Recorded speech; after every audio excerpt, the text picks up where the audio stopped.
Express indeed, and it's time for us to look at your health. And today we'd like to look at hepatitis, which is a disease that some may not understand, but of course we've heard a lot about it. There is myth and fact, and we'd like to separate those. And joining me to have that conversation is Dr. Fredrick Antony Okoth, who's a physician and a gastroenterologist. Welcome, sir, and good to have you. Maybe let's just start with the very basics of what hepatitis is. Hepatitis is inflammation of the liver, which can come from a few things. Viruses are the commonest causes of hepatitis. Alcohol may also cause hepatitis, and then drugs. But probably today we shall talk about the viruses. Okay. Yeah. And when you talk about drugs causing hepatitis here, do you mean just your ordinary medicine that you take for certain flus, or are we talking about drugs as in substance abuse? Well, maybe not really in substance abuse. There are some drugs which may cause inflammation of the liver. The normal drugs that we take that may cause inflammation of the liver. And those ones are paracetamol. Panadol, the ordinary Panadol, can cause severe liver damage if taken in excess. Okay. Yeah. Now that would be very alarming to some people, especially given that those are medicines that we have known and taken for a long period of time. Yeah, it's of concern, but the fortunate thing is that you really have to take about 20 grams of paracetamol to give you to damage the liver. Okay. Yeah. And would that be a matter of concern specifically for, especially for children? Yeah. Given that, especially when they have a cold, fever, the immediate thing that a parent would do or think to do is to give paracetamol. Yeah, but the dosage that it is given in is not causing no harm. Okay. Yeah. So it's the dosage that would be of concern. It's the dosage that is of concern. Okay. Now, I know we do have several types or levels of hepatitis. What are they? Okay, we have hepatitis A, B, C, D, and E. The list is still growing, but we would leave it at that. Okay. Yeah. So now, what causes, or how do you separate? What's the difference between A, B, C, D, and the E? Okay, hepatitis A and hepatitis E are transmitted through oral ingestion of substances that might be infected or contaminated with hepatitis A virus, and that includes water, foods, fruits, salads, and the like. And those still, you mentioned that hepatitis is generally damaging of the liver. Yeah. So this, the water that we take, the fruits that we take, the food that we eat, could actually have an effect on the liver? If there is the virus in the food. And that one happens a lot if there is contamination of the water source with fecal material, and especially like if you have a breakdown in sewage system, so you find drinking water is contaminated with fecal material from the sewage, or you have water which is used for washing fruits, may be contaminated, and one washes the fruit and just eats it without due concern, or you have salads which are washed in the same water, in contaminated water. Okay. And you get. Is there any chance that that contamination could come through a fruit, not necessarily through the washing, but possibly the fruit itself on the inside? No, not from the inside. Which of course would bring me now to the next question, because we do know, especially within urban settings, we do have people who grow vegetables and food stuff very close to sewage. Or using the fertilizer, I mean, untreated fertilizer. Correct. Yeah, and that one brings about infections. I mean, you have an outbreak of hepatitis A. Yeah. Okay, so what you're saying is if I, for instance, consume fruits, vegetables, food generally that has been grown in a sewage area, I could be at risk of having hepatitis. Yes, you are at an increased risk. And that is not because of the water I use to wash it, it's within the food that I'm eating. Yeah, I mean, at least the water that will contaminate the food. Yeah. Okay. All right, let's move on to hepatitis B. Okay, hepatitis B is a big problem in that hepatitis B and hepatitis C, they are transmitted the same way, through blood and blood products. So if you are given blood which for transfusion which has not been screened, then you can get hepatitis B. And the same thing happens to hepatitis C. And the symptoms here are slightly different from A. I mean, generally all the hepatitis would give you similar symptoms. But what happens thereafter is what determines which way it will go. If it is hepatitis A, generally is self-limiting. After a short while, you get reprieve and you are okay. But in pregnant ladies in particular, and especially for hepatitis E, the fatality rate is very high. Hepatitis E? E. Okay. You may get up to 20% of people dying, I mean pregnant women dying from hepatitis E infection. Okay. Yeah, you may get some deaths also in hepatitis A, but the percentage is smaller. It's smaller. Yeah. We are observing a certain trend now in the country where hepatitis A is affecting young people, young adults. In the past, it used to be that by 5 years you had already been infected with hepatitis A and you had antibodies. So there was no fear. But now, probably because of improvement in hygiene, people are not coming into contact with hepatitis A at an early age. And you find young adults in colleges or in schools going down with hepatitis A. Yeah.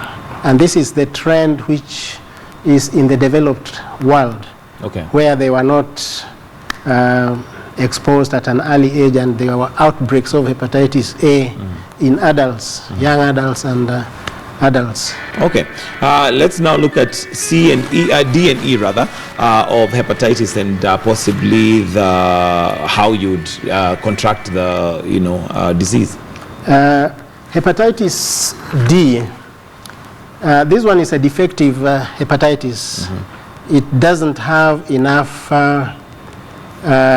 molecules of its own to propagate its reproduction. So it requires hepatitis B for its survival and for its reproduction, as it were. So you will only get D if you have hepatitis B. Okay. And so D on its own cannot get D on its own. You can't get D on its own. Okay.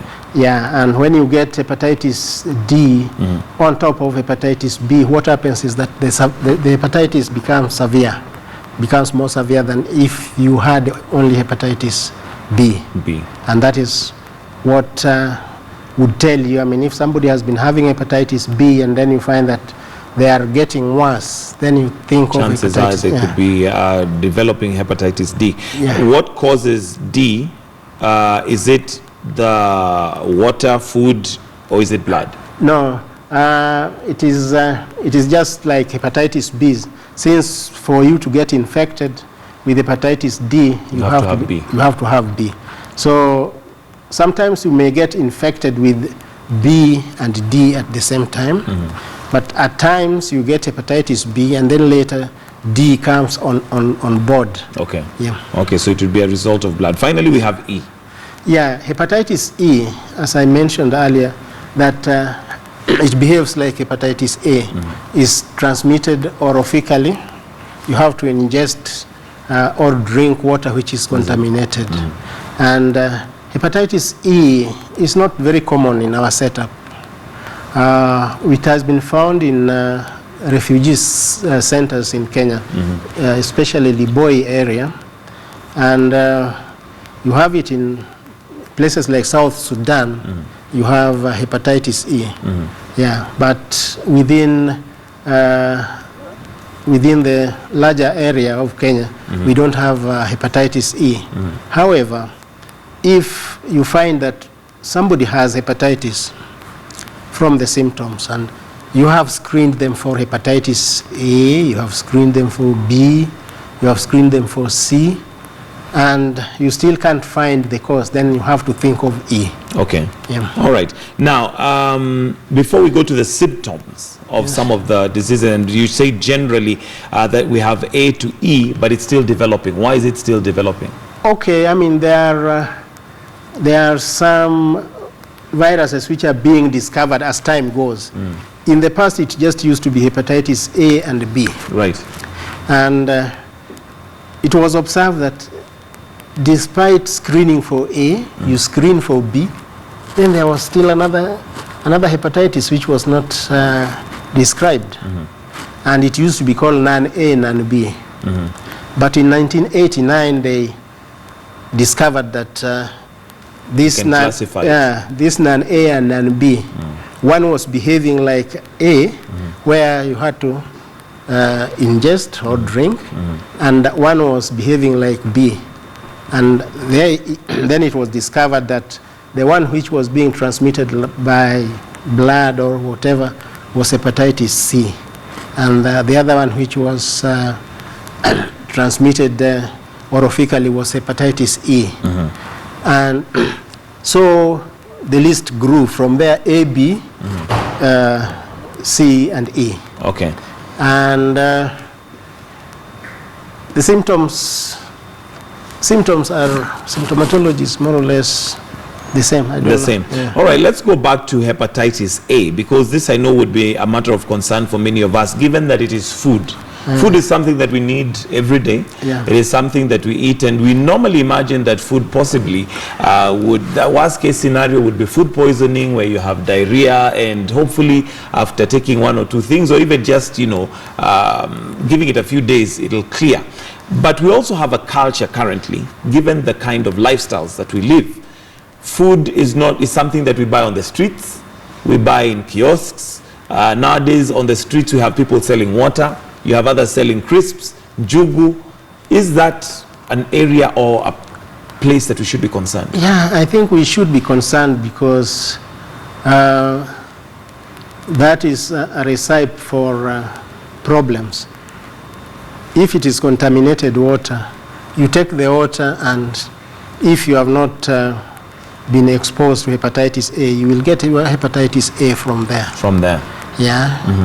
Yeah, you get food which is contaminated, you get your infection from there. So it should be a matter of concern. A matter of concern. And really, for those who are selling food, first of all, they should be screened, because sometimes it is even the food sellers who are infected with hepatitis A, and as they handle the food, they transmit the virus to their customers. And that one happens in hotels. I mean, sometimes if you find people who are infected in hotels and they are not discovered, they would end up getting infected. Infecting the rest. And what period of time does it take for that food to be orofically taken and then affect the liver? Because I may buy crisps maybe once in 3 months, and that particular batch of crisps that I buy maybe has the fecal infection that you're talking about, contamination rather. So what's the period of time of taking this food? Is it no, it's just a matter of weeks, maybe in a month to 6 weeks. If you get infected with the hepatitis A, it will show. So is it what I want to understand, is it a one-off? If I eat something that is contaminated once, is that enough, or is it something that I have to keep doing? No, You just have to be unlucky and eat it once. If there is hepatitis A virus, you just get infection there and right then. there. Yeah, it's not cumulative. Okay, let's go to the symptoms. Now, once I possibly have eaten and I'm infected, how do they present? Okay, they present with abdominal pains. They have nausea.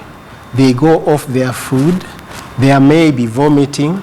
And the hallmark of it is the yellowness in the eyes. You get jaundice, what we call jaundice. Yeah, and that is the time that it shows you that, or it manifests that you have got hepatitis. Yeah. Okay, so all the A, B, C, D, E manifest or have those symptoms where you have stomach aches and finally jaundice. Yeah, but for C, hepatitis C doesn't show acutely as the other hepatitis. It may niggle around for some time before it manifests. And generally it comes in the chronic phase. That is where hepatitis C is found. But for the others, you will get these characteristic symptoms. Okay. Is there a way of separating the pain, stomach, abdomen, upset of hepatitis and just your usual, abdominal pain, maybe because of food poisoning? Okay, what happens is that this one you will find that it doesn't go away. Okay. Yeah, it doesn't go away as the other abdominal pains go away. And you tend to get pain on the right side where the liver is. Because of enlargement of the liver in the acute infection, you feel pain in that area. And when a doctor examines you, will find that your liver is enlarged. Yeah, and that one gives it away. Okay, maybe just for us also to understand how, why we need to be so careful, what does the liver do for our bodies? The liver is the factory where everything passes through the liver. The food we eat passes through the liver. That is the area where it sieves everything. Apart from producing certain proteins, producing clotting factors, and drugs are also handled through the liver. So if the liver is diseased, then these functions will not be carried the way they should. The way they should. And that one shows. That is why you find that you become yellow, because the liver cannot handle the amount of bilirubin which is being broken down. So it goes to the eyes and urine. Okay, I know there are several factors that would probably cause jaundice apart from just liver infection. But before we go to that, what are some of, let's look at curing and management of hepatitis. Okay, unfortunately, there is no cure for hepatitis. None. No cure. What happens is that the body itself manages to take control and might get rid of the virus, because what the virus does is it goes and sits in the liver cells. So the body fights it itself. If it succeeds, then you get cured of your hepatitis. And if it is hepatitis A or hepatitis E, then that's the end of the story. But if it is hepatitis B and C, then it may go to chronic phase. And if it gets to the chronic phase, then you have manifestation of what the liver should have done but cannot do because of the disease. And then you have swelling of the legs, you have swelling of the abdomen, you may be vomiting blood because of complications, and you go into what we call liver failure. And there is no, at the point now it gets to liver failure, it is more or less a matter of either the body recovering or it is unable. Well, when it gets to the chronic phase, now it is support. I mean, you give support to the liver. You take care of what has failed. I mean, if it is liver failure, you can support the body to reverse the liver failure. And if it is something like vomiting blood and whatever, you take care of that as well, because of complications which do occur in the liver and makes blood pass through the esophagus, so sometimes they bleed through the esophagus. Okay. You can control that. All right, as we wind up, there are other things that may cause jaundice, and so that somebody does not panic and immediately conclude that it is hepatitis. What are the other causes of jaundice? Okay, the other causes of jaundice are like you have in sickle cell disease.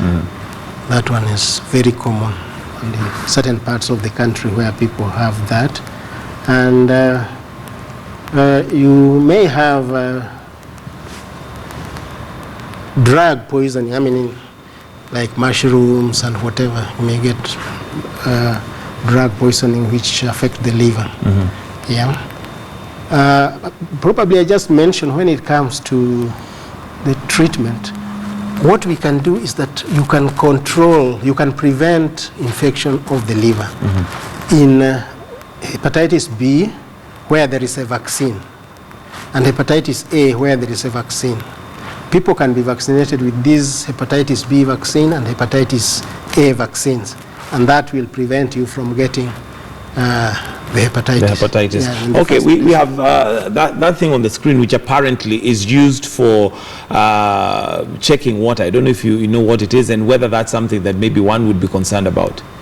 No, I'm not aware of that. All right, then I guess we'll wind it up right there. And thank you very much, Dr. Fredrick Antony Okoth, who's a physician and gastroenterologist. And just basically your parting shot in terms of taking care of our bodies in regards to hepatitis. Parting shot. Well, hepatitis can be prevented.